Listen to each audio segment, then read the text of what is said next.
حمد و ثنا بزرگی بڑائی تسبیح و تحلیل اسے ایک اللہ وحدہ لا شریک کے لیے لائق اور زیبا ہے، جو تن تنہا پورے کائنات کا خالق و مالک، مدبر اور پالنہار ہے۔ بعدہ بے شمار درود و سلام نازل ہو ساقی کوثر، شافع محشر، جناب محمد الرسول اللہ صلی اللہ علیہ وسلم کی ذات گرامی پر، آپ کے آل، اصحاب اور آپ کی تمام ذریات پر اللہم صلی علی محمد بارک وسلم۔ حاضرین جمعہ و عزیزان ملت اسلامیہ، ماہ شعبان سال عربی کا 8واں مہینہ ہے، اور آج اس مہینے کی 12 تاریخ ہے، اور یہ شعبان کا مہینہ اپنے ایمان کو مضبوط کرنے کا مہینہ ہے۔ ماہ شعبان توبہ استغفار کا مہینہ ہے، رب العالمین کی عبادت کے لیے کمر بستہ ہو جانے کا مہینہ ہے، اور ساتھ ہی ساتھ انسان اپنے نفس کا، اپنے اعمال کا جائزہ لے، یہ اس کا بھی مہینہ ہے۔ ماہ شعبان کو عبادت کے اعتبار سے خاص اہمیت حاصل ہے، کیونکہ پیارے نبی صلی اللہ علیہ وسلم نے اس مہینے کی بڑی قدر فرمائی ہے، اور آپ صلی اللہ علیہ وسلم کو اس مہینے کے اندر نفلی روزے رکھنا بہت ہی زیادہ پسند اور محبوب تھا۔ اور اگر یہ کہا جائے تو بیجا نہ ہوگا کہ پیارے نبی صلی اللہ علیہ وسلم نے ماہ رمضان کے بعد اگر کسی مہینے میں سب سے زیادہ روزے رکھے ہیں تو وہ یہی شعبان کا مہینہ ہے۔ اور اس معاملے کے تعلق سے حضرت عائشہ رضی اللہ تعالی عنہا کی شہادت اور گواہی بھی موجود ہے۔ وہ بیان فرماتی ہے کہ پیارے نبی صلی اللہ علیہ وسلم ماہ شعبان کے اندر اس قدر روزے کا اہتمام فرمایا کرتے تھے، اس کثرت کے ساتھ روزے رکھا کرتے تھے، ہم لوگ یوں محسوس کرتے گویا کہ اب آپ افطار نہیں کریں گے بلکہ پورا مہینہ آپ روزہ رکھتے ہوئے چلے جائیں گے، پھر اچانک آپ روزہ رکھنا بند کر دیتے تو ایسا محسوس ہوتا کہ آپ روزہ رکھیں گے ہی نہیں۔ پھر مائی عائشہ رضی اللہ تعالی عنہا نے اپنا تجربہ بیان کیا، اور انہوں نے فرمایا ما رأیت رسول اللہ صلی اللہ علیہ وسلم استکمل صیام شہر الا رمضان، کہ پیارے نبی صلی اللہ علیہ وسلم نے اگر کسی مہینے کا مکمل روزہ رکھا ہے تو وہ رمضان کا مہینہ ہے۔ رمضان کے بعد اگر کسی مہینے میں سب سے زیادہ نفلی روزے رکھے ہیں تو وہ شعبان کا مہینہ ہے۔ تو یہ شعبان کا مہینہ پیارے نبی صلی اللہ علیہ وسلم کو بہت ہی زیادہ پسند تھا۔ کان احب الشہور الی رسول اللہ صلی اللہ علیہ وسلم شعبان ثم یصلہ برمضان، تمام مہینوں میں سب سے زیادہ محبوب مہینہ نفلی روزہ رکھنے کے اعتبار سے شعبان کا مہینہ تھا۔ پھر اس کے بعد آپ صلی اللہ علیہ وسلم رمضان کا روزہ رکھنا شروع فرما دیا کرتے تھے۔ تو معلوم یہ ہوا کہ اس مہینے کے اندر پیارے نبی صلی اللہ علیہ وسلم کا جو عمل ہے، جو اسوہ ہے، جو طریقہ ہے، وہ طریقہ یہ ہے کہ اس مہینے کی قدر کرتے ہوئے زیادہ سے زیادہ روزے رکھنے کا اہتمام کیا جائے، روزہ رکھا جائے۔ ہاں، جس کو زیادہ روزہ رکھنے کی عادت نہیں ہے اس کے بارے میں اللہ کے نبی نے فرمایا اذا انتصف شعبان فلا تصوموا، وہ نصف شعبان کے بعد روزہ نہ رکھے، لیکن جس کو روزہ رکھنے کی عادت ہے وہ نصف شعبان کے بعد بھی روزہ رکھ سکتا ہے، آدھے شعبان کے بعد بھی وہ روزہ رکھ سکتا ہے، لیکن جس کی عادت نہیں ہے وہ نصف شعبان تک نفلی روزے کا اہتمام کر سکتا ہے۔ اور اللہ کے نبی صلی اللہ علیہ وسلم کا یہ روزہ رکھنا، صحابہ کرام چونکہ اللہ کے نبی صلی اللہ علیہ وسلم کی ہر چیز کی نگرانی کیا کرتے تھے، آپ کی عبادت کیسی ہے، آپ کے معاملات کیسے ہیں، آپ کے اخلاق، آپ کے کردار، آپ کے گفتار کیسے ہیں، اور پھر ہر مہینے کے اندر آپ صلی اللہ علیہ وسلم کا عبادت کا طریقہ کیا ہے، ہر چیز پر صحابہ کی نگاہ ہوا کرتی تھی۔ پیارے نبی صلی اللہ علیہ وسلم کے زندگی بابرکات کی ہر پہلوؤں کو یاد کرنے کی، ان کو اپنے سینوں میں محفوظ کرنے کی صحابہ کرام کی یہ جستجو رہا کرتی تھی کہ وہ عمل کیا ہے۔ تو اللہ کے نبی صلی اللہ علیہ وسلم کے اس عمل پر جب صحابہ کرام نے غور کیا کہ اللہ کے نبی صلی اللہ علیہ وسلم شعبان کے مہینے کے اندر روزہ رکھنے کا اہتمام کرتے ہیں، تو آپ سے سوال بھی کر بیٹھے، صحابہ آپ سے پوچھ بھی بیٹھے، اللہ کے نبی صلی اللہ علیہ وسلم کیا وجہ ہے، کیا معاملہ ہے کہ آپ شعبان کے مہینے کے اندر روزہ رکھنے کا بڑا اہتمام فرماتے ہیں، کیا معاملہ ہے؟ لم اراک تصوم یا رسول اللہ، اے اللہ کے نبی صلی اللہ علیہ وسلم اس مہینے کے اندر آپ اس کثرت کے ساتھ روزہ رکھتے ہیں کہ دیگر مہینوں میں آپ روزہ نہیں رکھتے، کیا کوئی خاص بات ہے؟ اللہ کے نبی صلی اللہ علیہ وسلم نے فرمایا کہ ہاں ایک خاص بات ہے، ذاک شہر تغفل فیہ عنہ بین رجب و رمضان، یہ وہ عظیم مہینہ ہے کہ لوگ رجب اور رمضان کے بیچ میں واقع ہونے کی وجہ سے اس مہینے کی اہمیت اور اس کی فضیلت سے لوگ غافل ہو جاتے ہیں، جبکہ یہ وہ مہینہ ہے جس کے اندر بندوں کے اعمال رب العالمین کے ہاں پیش کیے جاتے ہیں۔ رب العالمین کے ہاں ہر عمل ہم اور آپ جو کرتے ہیں، جو دن میں عمل کر رہے ہیں، رات آنے سے پہلے رب العالمین کے ہاں پیش ہو جایا کرتے ہیں۔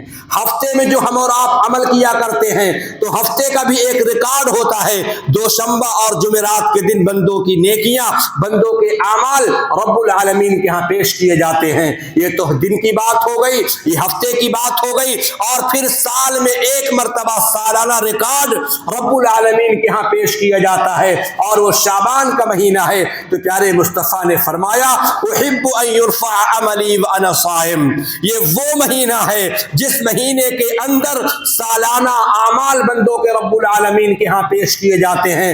اور مجھے یہ بات پسند ہے جب ساری نیکیاں رب العالمین کے ہاں پیش کی جا رہی ہوں، عبادات پیش کیے جا رہے ہوں، نوافل، نماز، صدقات، خیرات، حسن سلوک اور دیگر اچھے کاموں کی نیکیاں رب العالمین کے ہاں پیش کی جا رہی ہوں، تو اس کے ساتھ ساتھ روزہ عمل بھی شامل ہو۔ اللہ اکبر! کیونکہ روزے کا جو اجر ہے، روزے کا جو ثواب ہے، وہ اللہ رب العالمین کے ہاں بہت ہی زیادہ ہے، بہت ہی زیادہ روزے کا اجر و ثواب ہے۔ اور بعض محدثین نے حدیث پاک کی تشریح میں لکھا ہے کہ نیکیاں تو نیکیاں ہی ہیں، اچھے عمل، اچھے اعمال ہی ہوا کرتے ہیں، لیکن اگر اس اچھے عمل کے ساتھ، ان نیکیوں کے ساتھ روزہ جیسی عظیم عبادت اگر شامل ہو جایا کرتی ہے تو اس کے سارے اعمال کے مرتبے کو بڑھا دیا جاتا ہے، سارے اعمال کی قدر کی جاتی ہے۔ روزہ شامل ہونے کی وجہ سے سارے اعمال کا مقام، ان کا اجر، ان کا ثواب بڑھا دیا جاتا ہے۔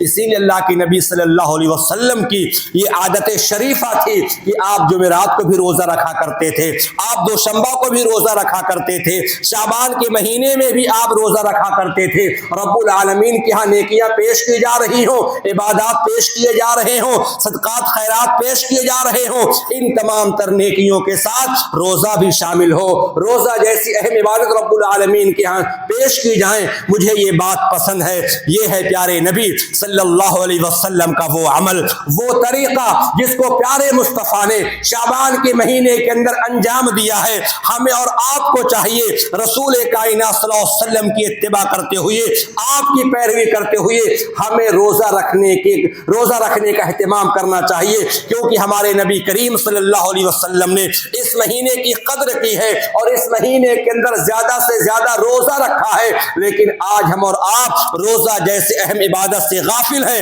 اور ہمارے بہت سارے بھائی روزہ رکھتے بھی ہیں تو صرف ایک دن کا روزہ رکھتے ہیں، 15ویں شعبان کا روزہ رکھتے ہیں۔ روزہ رکھنا چاہیے، روزہ اچھا عمل ہے، لیکن پیارے نبی کریم صلی اللہ علیہ وسلم نے صرف ایک دن کا روزہ نہیں رکھا ہے، بلکہ پیارے نبی کریم صلی اللہ علیہ وسلم کی عادت شریفہ یہ تھی کہ آپ شعبان کے مہینے کے اندر زیادہ سے زیادہ روزے رکھے ہیں۔ یہ نبی کا عمل ہے، یہ نبی کا طریقہ ہے، اور اللہ رب العالمین کا یہ اعلان ہے، لقد کان لکم فی رسول اللہ اسوۃ حسنہ، اے دنیا کے لوگوں، پیارے نبی کریم صلی اللہ علیہ وسلم کی زندگی میں تمہارے لیے اسوہ اور نمونہ ہے۔ نبی کے طریقے سے عمل کرو، نبی کے طریقے پر چلو، اسی میں کامیابی و کامرانی ہے۔ لیکن نگاہ اٹھا کر کے آپ دیکھیے مسلمان سماج پر، اسلامی سماج اور معاشرے پر آپ نگاہ ڈالیں، مسلمان روزے کا اہتمام تو نہیں کرتے، لیکن جب شعبان کی 15ویں تاریخ آتی ہے تو اس دن کے اندر نہ جانے کتنے خرافات اور بدعات کو انجام دیا جاتا ہے، شب بیداری کی جاتی ہے، اجتماعی طور پر عبادات کا اہتمام کیا جاتا ہے، چراغاں کیا جاتا ہے، پٹاخے داغے جاتے ہیں، شور شرابے کیے جاتے ہیں، اجتماعی طور پر قبروں کی زیارت کی جاتی ہے، اور پھر باور یہ کرایا جاتا ہے، یقین یہ دلایا جاتا ہے کہ شعبان کی جو 15ویں تاریخ ہے، شعبان کی جو 15ویں رات ہے، یہ رات فیصلے کی رات ہے، یہ رات شب قدر جس کو لوگ کہتے ہیں، شب برات کو شب قدر کا نام دیا جاتا ہے۔ اللہ اکبر۔ اور اگر اسے پوچھا جائے، کہا جائے کیا معاملہ ہے، اللہ کے نبی صلی اللہ علیہ وسلم سے ایک دن کی عبادت تو ثابت نہیں، شعبان میں اللہ کے نبی نے کثرت کے ساتھ روزے رکھے، عبادت کا اہتمام فرمایا، ایک دن کا روزہ نبی کریم صلی اللہ علیہ وسلم نے نہیں رکھا، اجتماعی طور پر اللہ کے نبی نے عبادت نہیں کی، کہا کہ نہیں فضیلت ہے۔ لوگ بڑے دھڑلے کے ساتھ بے بانگے ڈوہل ڈنکے کی چوٹ پر بڑے جسارت اور ہمت کرتے ہوئے کہہ دیتے ہیں کہ یہ رات شب قدر ہے۔ استغفر اللہ۔ میرے بھائیوں، 15ویں شعبان جو آتی ہے، جو آنے والی ہے 2 دن کے بعد، وہ شب قدر نہیں ہے۔ بہت سارے علماء اور مفتیان کرام نے بیان کر دیا ہے، رب العالمین نے سورہ دخان میں فرمایا انا انزلناہ فی لیلۃ مبارکۃ انا کنا منذرین۔ اللہ تعالیٰ خود ہی فرما رہا ہے، بے شک ہم نے اس قرآن کو اتارا ہے مبارک رات کے اندر، مبارک رات میں ہم نے اتارا ہے۔ تو آئیے ذرا دیکھیں مبارک رات کون سی رات ہے؟ وہ مبارک رات جس کو اللہ تبارک و تعالی بیان کر رہا ہے، یہ مبارک رات سے مراد کیا شعبان کی 15ویں تاریخ ہے یا کچھ اور معاملہ ہے؟ چنانچہ قرآن کریم کی ایک آیت دوسری آیت کی تشریح کرتی ہے۔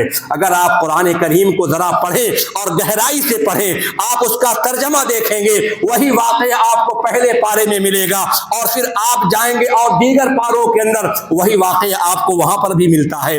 بعض واقعات کہیں اس پارے میں ہے، اس پارے کے اندر ہے، اسی لیے علماء نے لکھا ہے کہ بعض آیتیں بعض آیتوں کی تشریح بیان کرتی ہیں۔ جب اللہ رب العالمین نے فرمایا انا انزلناہ فی لیلۃ مبارکۃ، ہم نے قرآن کو اتارا ہے مبارک رات کے اندر، مبارک رات کون سی ہے یہ مبہم ہے، یہ پوشیدہ بات ہے، وہ کون سی مبارک رات ہے؟ آپ اور آگے بڑھیں، رب العالمین نے فرمایا سورۃ القدر کے اندر انا انزلناہ فی لیلۃ القدر، بے شک ہم نے قرآن کو اتارا ہے لیلۃ القدر کے اندر، شب قدر کے اندر اتارا ہے۔ اور شب قدر کب آتی ہے؟ شب قدر شب برات، لوگوں نے دونوں کو گڈ کر دیا ہے۔ شب قدر لیلۃ القدر جو ہے وہ رمضان میں آیا کرتی ہے، اور لوگوں نے شب قدر کو شب برات کا نام دے رکھا ہے، جبکہ شب یہ فارسی لفظ ہے، شب یہ فارسی لفظ ہے، شب کا معنی ہوتا ہے رات، اور قدر شب برات، اور یہ برات کا جو لفظ ہے یہ عربی ہے۔ یہ کون سی تطبیق ہے، کون سی مناسبت ہے میرے بھائیوں؟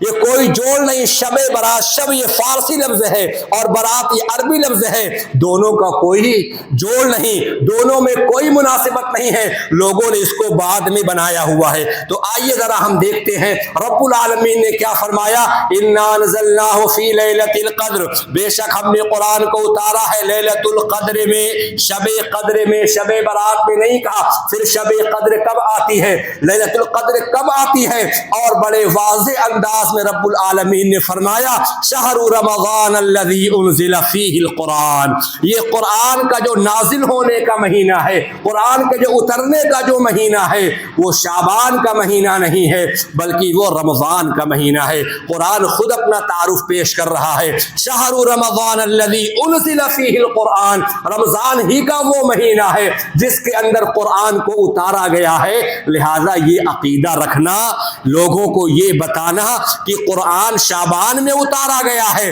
یہ قرآن کے خلاف ہے, اور قرآن کے خلاف ہونے کے ساتھ ساتھ میرے بھائیوں حدیث رسول کے بھی خلاف ہے. واصلہ بن اسقع رضی اللہ تعالی عنہ, طبرانی شریف کی روایت ہے, مسند احمد کے اندر بھی یہ حدیث موجود ہے. واصلہ بن اسقع رضی اللہ تعالی عنہ بیان کرتے ہیں پیارے نبی کریم صلی اللہ علیہ وسلم نے فرمایا جتنی بھی آسمانی کتابیں اتاری گئی ہیں, چاہے وہ صحف ابراہیم ہو, صحف موسیٰ ہو, توریت ہو, انجیل ہو, زبور ہو, قرآن ہو, رب العالمین نے تمام آسمانی کتابوں کو رمضان کے مہینے ہی میں اتارا ہے.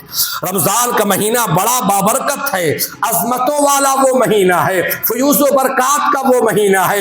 رب العالمین نے آسمانی کتاب کو نازل کرنے کے لیے جس مہینے کا انتخاب فرمایا ہے وہ رمضان کا مہینہ ہے. واصلہ بن اسقع بیان فرماتے ہیں, پیارے مصطفیٰ ارشاد فرماتے ہیں پہلے رمضان کو صحف ابراہیم کو اتارا گیا, 7ویں رمضان کو توریت کو نازل کیا گیا, 14ویں رمضان کو انجیل کو اتارا گیا, 19ویں رمضان کو زبور شریف کو اتارا گیا, اور 25ویں رمضان کو رب العالمین نے قرآن جیسی مقدس کتاب کو نازل فرمایا. تو رمضان ہی کا وہ مہینہ ہے. اگر یہ عقیدہ آپ رکھتے ہیں, ہم رکھتے ہیں کہ قرآن کریم کو شعبان میں اتارا گیا ہے, واللہ یہ قرآن کے خلاف عقیدہ ہے, حدیث کے خلاف یہ عقیدہ ہے. اور پھر کیا معلوم ہوا؟ معلوم یہ ہوا کہ نزول قرآن کا مہینہ شعبان کا مہینہ نہیں ہے بلکہ وہ رمضان کا مہینہ ہے. اور پھر 15ویں شعبان کی فضیلت کے تعلق سے بہت سارے لوگوں نے کچھ ضعیف احادیث کا سہارا لیا ہے, اور ان ضعیف احادیث کا سہارا لے کر لوگ قبروں کی زیارت کرتے ہیں اجتماعی طور پر جا کر کے. سامعین کرام, نوجوان ساتھیوں, بزرگوں, میری باتیں آپ کو گرا نہ گزریں. واللہ میں آپ کا خیر خواہ ہوں, میں آپ کا مصلح ہوں, میں آپ کو شرکیہ کفریہ عقیدے سے نکالنا چاہتا ہوں. میرا یہ مقصد ہے, آپ یہ نہ سمجھنا کہ میں آپ کو بھلائی سے روک رہا ہوں, میں آپ کو خیر سے روک رہا ہوں. واللہ مجھے آپ سے لگاؤ ہے, مجھ کو آپ سے عقیدت ہے. واللہ آپ روزے رکھیں, ہم روزے رکھیں, ہمارے نبی کا یہ عمل ہے. لیکن 15ویں شعبان کو خاص کر لینا یہ نبی کا طریقہ نہیں تھا. آپ قبروں کی زیارت کریے, ہم بھی قبروں کی زیارت کریں, کیونکہ میرے پیغمبر نے فرمایا ہے اے میرے امت کے لوگوں, قبروں کی زیارت کیا کرو. جب تم قبروں کی زیارت کرتے ہو اس سے تم کو آخرت یاد آتی ہے, تم کو موت یاد آئے گی, اور تم اپنے موت کے وقت کی تیاری کرو گے, اپنی آخرت کی تیاری کرو گے. لیکن سال بھر ہمیں اور آپ کو موقع نہیں ملتا ہے, سال بھر ہمیں اور آپ کو فرصت نہیں ملتی ہے کہ ہم قبروں پر جائیں, اپنے اہل و عیال اور اپنے اقربا قرابت داروں کی قبروں پر جائیں, ہم ان کے سامنے کھڑے ہوں, ان کے حق میں مغفرت کی دعا کریں. لیکن جب 15ویں شعبان آتی ہے مسلمانوں کا تاتا لگ جاتا ہے, قبرستان کو چراغاں کر دیا جاتا ہے, روشنی کا انتظام کر دیا جاتا ہے. کیا ہمارے نبی کے زمانے میں, کیا پیارے مصطفیٰ کے زمانے میں بھی 15ویں شعبان کو قبرستان پہ چراغاں کیا گیا تھا, لائٹ کا انتظام کیا گیا تھا؟ اور کیا صحابہ کرام نعوذ باللہ اجتماعی طور پر قبرستان کی زیارت کرنے کبھی گئے تھے؟ استغفر اللہ, 15ویں شعبان کو کبھی نہیں گئے. ضعیف حدیث ہے, جامع ترمذی کے لوگ روایت پیش کرتے ہیں. اس جس حدیث کو بیان کرنے کے بعد امام ترمذی نے خود ہی بیان کر دیا ہے. اے لوگوں, جو حدیث ابھی بیان کی گئی ہے حضرت عائشہ رضی اللہ تعالی عنہا کے حوالے سے کہ پیارے مصطفیٰ ارشاد فرماتے ہیں, وہ بیان کرتے اللہ کے نبی صلی اللہ علیہ وسلم ایک رات گم ہو, اللہ کے نبی صلی اللہ علیہ وسلم اچانک سے غائب ہو گئے. میں آپ کے پیچھے پیچھے گئی تو میں نے دیکھا کہ آپ مدینے کی قبرستان پر کھڑے ہوئے ہیں.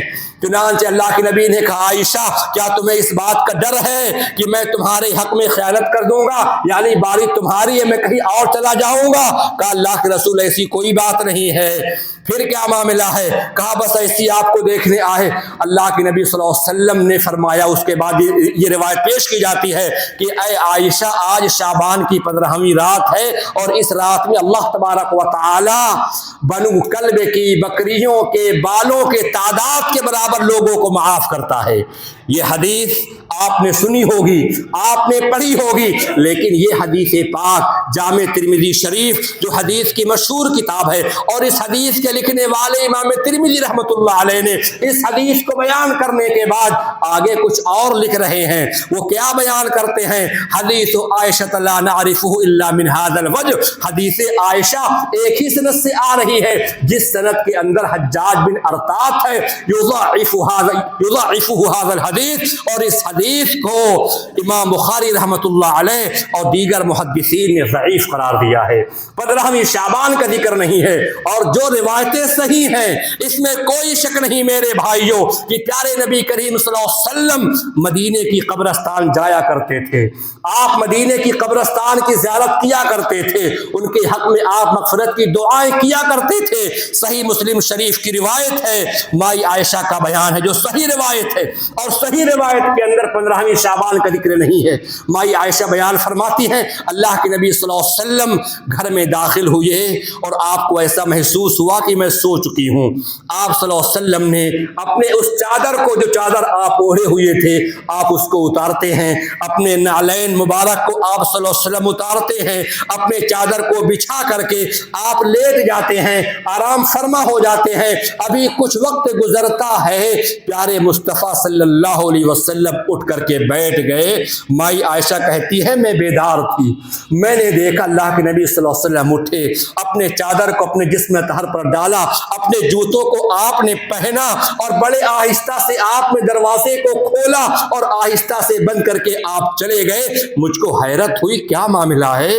وقت رات کا وقت ہے، شب کا وقت ہے، رات تاریک ہے، پیارے مصطفیٰ کہاں جا رہے ہیں؟ میں آپ کے پیچھے پیچھے چلنے لگی، چنانچہ میں آپ کے پیچھے پیچھے گئی۔ میں کیا دیکھتی ہوں کہ پیارے نبی کریم صلی اللہ علیہ وسلم مدینے کی قبرستان پر کھڑے ہیں اور اپنے ہاتھوں کو اٹھائے ہوئے ہیں۔ 3 مرتبہ اللہ کے نبی صلی اللہ علیہ وسلم نے اپنے ہاتھوں کو اٹھایا اور آپ نے ان کے حق میں دعائیں مانگی، آپ نے مغفرت کی دعائیں کی۔ پھر اس کے بعد اللہ کے نبی صلی اللہ علیہ وسلم پلٹے۔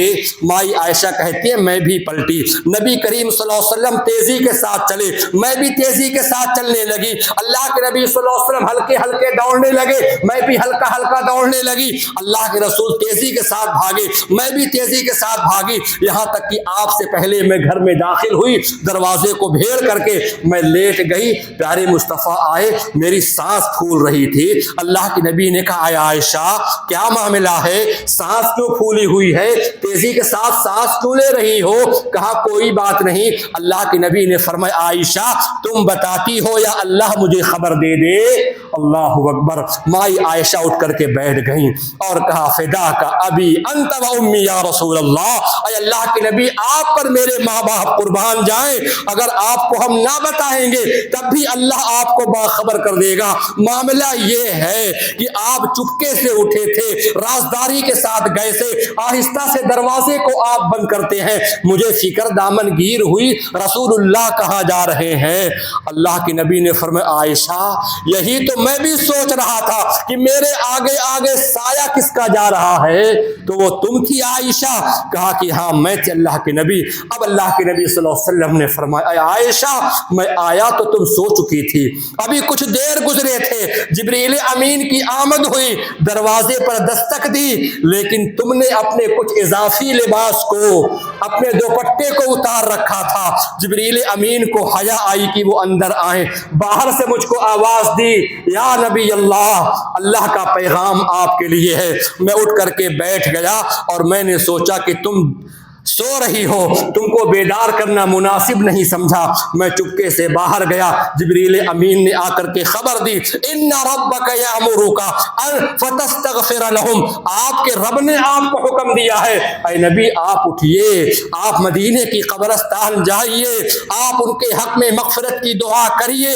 لہذا میں چلا گیا، ان کے حق میں مغفرت کی دعائیں کی۔ عائشہ نے کہا یا رسول اللہ میں نے بھی دیکھا آپ ہاتھ اٹھائے تھے، آپ دعائیں کر رہے تھے. آپ دعا میں کیا پڑھ رہے تھے؟ پیارے نبی نے فرمایا میں پڑھ رہا تھا السلام علیکم اہل الدیار من المؤمنین والمسلمین انا انشاء اللہ بکم لاحقون نسأل اللہ لنا ولکم العافیہ. اے قبر والو تمہارے اوپر سلامتی ہو جن کا خاتمہ ایمان اور اسلام پر ہوا ہے. تم لوگ ہم سے پہلے چلے آئے ہو, وقت آنے والا ہے ہم بھی یہیں پر آئیں گے, ہم بھی یہیں پر دفن ہو جائیں گے. ہم اپنے لیے بھی تمہارے لیے بھی رب العالمین سے عافیت کا سوال کر رہے ہیں. حدیث یہ صحیح مسلم شریف کی روایت ہے میرے بھائیوں. اس حدیث پاک کے اندر جو صحیح روایت موجود ہے اس میں 15ویں شعبان کا کہیں پر کوئی ذکر آیا, کوئی ذکر نہیں آیا. محدثین نے بیان کیا ہے امت مسلمہ کو چاہیے, مسلمانوں کو چاہیے کہ وہ اپنے قرابت داروں کی, اہل ایمان کی, اہل اسلام کی قبروں کی زیارت کرتے رہیں, ان کے حق میں دعائیں کرتے رہیں اور ان کے لیے عافیت کا سوال کرتے رہیں, اپنے لیے بھی عافیت کا سوال کرتے رہیں.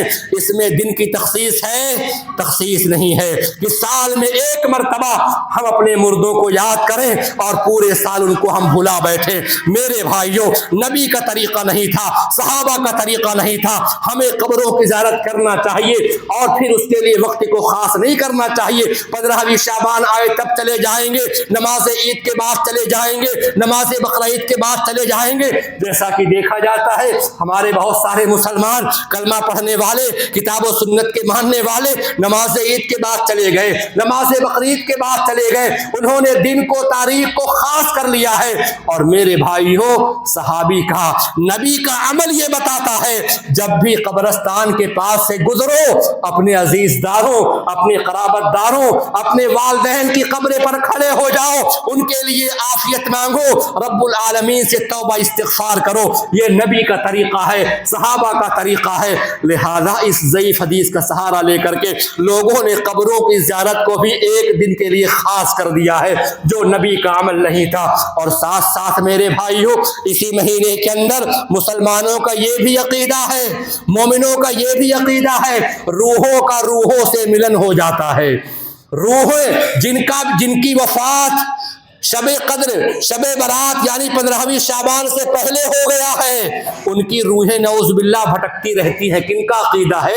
مسلمانوں کا عقیدہ ہے. پھر وہ 15ویں شعبان کو عرفہ کراتے ہیں, اپنے گھر میں شیری بناتے ہیں, پکوان بنواتے ہیں اور پھر کسی حافظ اور مولوی کو بلا کر کے اس کے نام کی فاتحہ دلا کر کے اور پھر کہتے ہیں ہم نے روح کو روح سے ملا دیا. یہ عقیدہ کس کا ہے میرے بھائیوں؟ انسان کی وفات ہو گئی, وہ گیا, نیک ہے تو علیین میں ہے, برا ہے تو سجین میں ہے. اور پھر یہ بھی عقیدہ رکھا جاتا ہے 15ویں شعبان کو اپنے گھروں میں اچھی چیزیں بناؤ, گوشت بناؤ, بریانی بناؤ. یہ مسلمانوں کا عقیدہ ہے. کیوں بھائی کیوں بنائیں؟ کہا تم کو پتہ نہیں ہے 15ویں شعبان کی رات میں ہمارے قرابت داروں کی روحیں نکل کر کے ہمارے گھروں میں آتی ہیں, اگر اچھی چیز بنی ہوتی ہے ان کی روح خوش ہو جاتی ہے. یہ عقیدہ ہے. اچھی چیز پکنے سے روحیں خوش ہوں گی یا ان کے حق میں دعا کرنے سے روحیں خوش ہوں گی میرے بھائیوں. اور قرآن کہتا ہے وَمِن وَرَائِهِمْ بَرْزَخٌ إِلَىٰ يَوْمِ يُبْعَثُونَ. انسان کی موت آ گئی, مر گیا, دنیا سے چلا گیا, نیک اور صالح ہے تو علیین میں ہے, اب علیین سے واپس نہیں آئے گا. اگر برا تھا, بدبخت تھا, قسمت کا مارا تھا تو وہ سجین میں گیا اور سجین سے واپس وہ نہیں آ سکتا. تو یہ عقیدہ رکھنا آواگمن کا, روحیں ہر سال آتی ہیں 15ویں شعبان کو, یہ عقیدہ اہل ایمان کا نہیں ہے, یہ عقیدہ مسلمانوں کا نہیں ہے, یہ عقیدہ غیروں کا ہے. آواگمن کا عقیدہ ایک مومن کا نہیں ہو سکتا ہے. اور ساتھ ہی ساتھ اسی مہینے کے اندر ایک اور بدعت ہے, اور وہ بدعت کیا ہے؟ حلوہ خوری کی. اللہ اکبر. پیارے نبی کریم صلی اللہ علیہ وسلم کا جسم اطہر اور آپ کا چہرہ مبارک زخم آلود ہو گیا تھا, آپ کے دندان مبارک شہید ہو گئے تھے, اور پھر روایتوں میں آتا بھی نہیں ہے کہ آپ نے حلوہ نوش فرمایا تھا کہ نہیں فرمایا تھا, لیکن لوگ کہتے نہیں نبی کریم صلی اللہ علیہ وسلم نے حلوہ نوش فرمایا, ہم بھی حلوہ کھائیں گے. پھر ذرا آپ کو معلوم ہونا چاہیے کہ کس جنگ میں اگر نبی سے محبت ہے، نبی سے عقیدت ہے، ہمیں آپ کو پڑھنا ہوگا، تاریخ کا علم حاصل کرنا ہوگا، کون سی وہ جنگ تھی، کب وہ جنگ لڑی گئی جس میں دندان مبارک شہید ہوتے ہیں، تو تاریخ ہمیں خبر دیتی ہے۔ تاریخ وہ درپڑ، وہ آئینہ ہے جو کبھی جھوٹ نہیں بولا کرتی ہے۔ تاریخ وہ آئینہ ہے، وہ درپڑ ہے میرے بھائیوں، جس میں قومیں اپنے عروج اور زوال کی تاریخ کو دیکھا کرتی ہیں۔ تاریخ ہمیں خبر دے رہی ہے جنگ احد جو ہو رہی ہے وہ شوال 3 ہجری میں ہو رہی ہے، اور اسی جنگ میں پیارے نبی کریم صلی اللہ علیہ وسلم کے دندان مبارک شہید ہوئے تھے، آپ کا جسم اطہر زخمی ہوا تھا، آپ کا چہرہ مبارک خون سے آلود ہو گیا تھا، لہٰذا وہ جنگ شوال میں ہے جو رمضان کے بعد آنے والا مہینہ ہے، اور حلوہ خوری شعبان میں کی جا رہی ہے، 2 مہینہ پہلے کیا جا رہا ہے۔ کیا اس کی مناسبت ہے میرے بھائیوں؟ ایسا کرنا جائز اور درست نہیں ہے۔ پھر کہا، جواب دیا، کہا بات دراصل یہ ہے کہ ایسی بات نہیں، حضرت اویس قرنی رحمت اللہ علیہ جو تھے انہوں نے اپنے دندان مبارک کو توڑے تھے، ہم ان کی سنت پر عمل کر رہے ہیں۔ اولاً یہ واقعہ بھی غلط ہے، اور اگر ہے یہ صحیح جہاں پر ہم کو ملا ہے اس کے اندر یہ ہے کہ انہوں نے اپنے پورے دندان مبارک، اپنے تمام تر دندان کو، دانت کو توڑ کر کے تب حلوہ کھایا تھا۔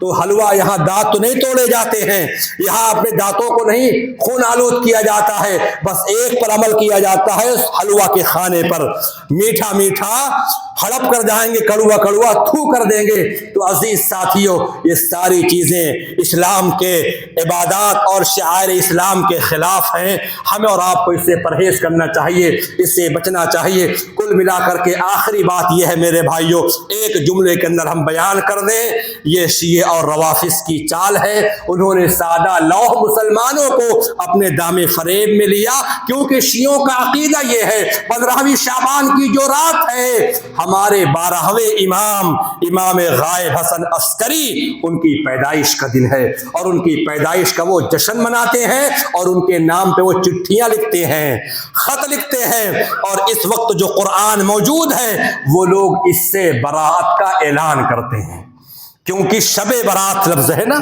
شب یہ فارسی لفظ ہے، اور برات کا معنی کیا ہوتا ہے؟ بیزار ہونا، قطع تعلق ہو جانا، اور ایک معنی ہے نجات کے بھی آتے ہیں۔ شب برات، تو یہ جو ترکیب ہے فارسی اور عربی کا جو جوڑ ہے یہ قرآن میں کہیں نہیں ہے، حدیث میں کہیں نہیں ہے، یہ میڈ ان انڈیا ہے جو بر صغیر میں بنایا گیا ہے۔ تو شیعہ اور روافض کا یہ عقیدہ ہے کہ وہ امام حسن غائب عسکری رحمہ اللہ، ان کے نزدیک جو امام ہے وہ ان کے پیدائش کا جشن مناتے ہیں، ان کے اوپر خط لکھتے ہیں، اور ان کو کہتے ہیں کہ تم جہاں پر بھی کہیں ہو جلد از جلد 40 پارے کا قرآن لے کر کے آ جاؤ، ہم موجودہ وقت کا جو قرآن ہے اس سے ہم براءت کا اعلان کرتے ہیں، بیزاری کا اعلان کرتے ہیں۔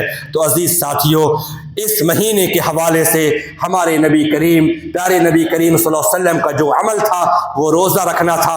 ہمیں اور آپ کو چاہیے پیارے نبی کریم صلی اللہ علیہ وسلم کی اتباع کرتے ہوئے، آپ کی سنت کو زندہ کرتے ہوئے ہم اور آپ روزہ رکھنے کا اہتمام کریں۔ یہی سنت ہے، یہی شرعیت ہے، یہی صحابہ کا عمل ہے، اور اس کے علاوہ جو بھی اعمال کیے جا رہے ہیں وہ سب بدعات ہیں، ان کا اسلام سے کوئی تعلق نہیں ہے۔ اللہ تبارک و تعالی ہمیں اور آپ کو کتاب و سنت پر عمل کرنے کی توفیق عطا فرمائے، آمین۔